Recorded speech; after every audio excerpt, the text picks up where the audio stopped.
আমরা দেখেছি এবং বিশদভাবে আমরা পরীক্ষা নিরীক্ষা পর্যালোচনা সবই করেছি।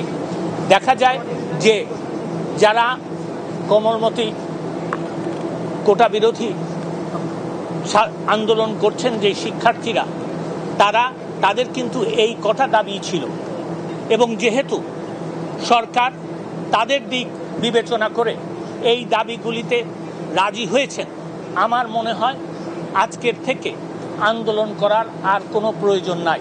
আমি সেই কারণে তাদেরকে আহ্বান জানাচ্ছি, অনুরোধ করছি, একজন পিতৃতুল্য নাগরিক হিসাবে আমি তাদেরকে অনুরোধ করছি যে তারা যেন এই সহিংসতা বন্ধ করে এবং এই আন্দোলন প্রত্যাহার বা স্থগিত করে। আমি এইটুকু বলতে চাই। আপনাদের জন্য কোনো প্রশ্ন থাকে আমি নিতে রাজি আছি। আজকে তারা প্রস্তাব দিয়েছে, তারা আলোচনা করতে রাজি আছে। আজকে আমরা রাজি হয়েছি। এটা দেরি কোথায় হলো আপনি আমাকে বলে দেন।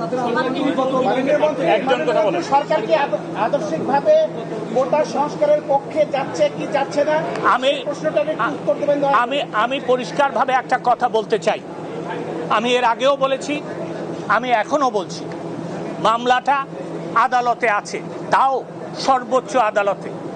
আমরা অবশ্যই যখন এই আদালতে আপনার মামলার শুনানি শুরু হবে, সরকার পক্ষ একটা প্রস্তাব এই কোটার ব্যাপারে দিবে এবং আমার মনে হয় যে আমরা যেহেতু সংস্কারের পক্ষে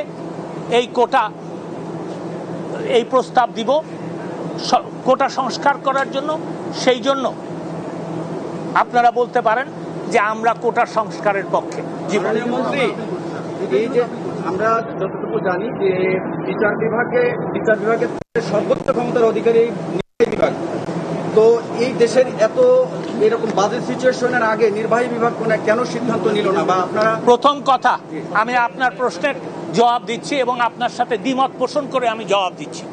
প্রথম কথা হচ্ছে যে দেখেন, 2018 সালে মাননীয় প্রধানমন্ত্রীর নির্দেশে কিন্তু কোটা বাতিল করা হয়েছিল। এই বাতিলের যে পরিপত্র ছিল সেটার বিরুদ্ধে মুক্তিযোদ্ধাদের সন্তানেরা হাইকোর্ট বিভাগে গিয়েছিল। কোটা আন্দোলনকারীরা কিন্তু তখন কোনো পক্ষভুক্ত হয় নাই। তারপরে যখন রায় হলো তখন কিন্তু তাদের আন্দোলন শুরু হলো, তখনও কিন্তু তারা আপনার এই আদালতে যায় নাই। তারা আদালতে গেছে। আমি আগেও তাদেরকে সাধুবাদ জানিয়েছি, আজকেও আমি তাদেরকে সাধুবাদ জানাচ্ছি। এইটা কিন্তু আদালত যখন এই রায় দিয়েছে তখনই এই প্রশ্ন এবং এই আন্দোলনের শুরু হয়েছে। আমি শুধু এইটুকু বলবো যে তাদের আন্দোলনের প্রেক্ষিতে তারা তাদের বক্তব্য বলেছে, আন্দোলন বন্ধ করার জন্য আমরা তাদেরকে অনুরোধ করেছি এবং আদালতে যেতে অনুরোধ করেছি। আদালতে তারা গেছেন। আদালত সিদ্ধান্ত নিলেই আমরা সেটা করতে পারি। বাংলাদেশে আইনের শাসন আছে। আদালতে আপনারা খতিয়ে দেখতে পারেন ইতিহাস, আদালতে যখন কোনো প্রশ্ন ওঠে তখন কিন্তু আদালত যতক্ষণ পর্যন্ত সেটা শেষ না করে ততক্ষণ পর্যন্ত নির্বাহী বিভাগ কোনো নেয় না, সিদ্ধান্ত নেয় না।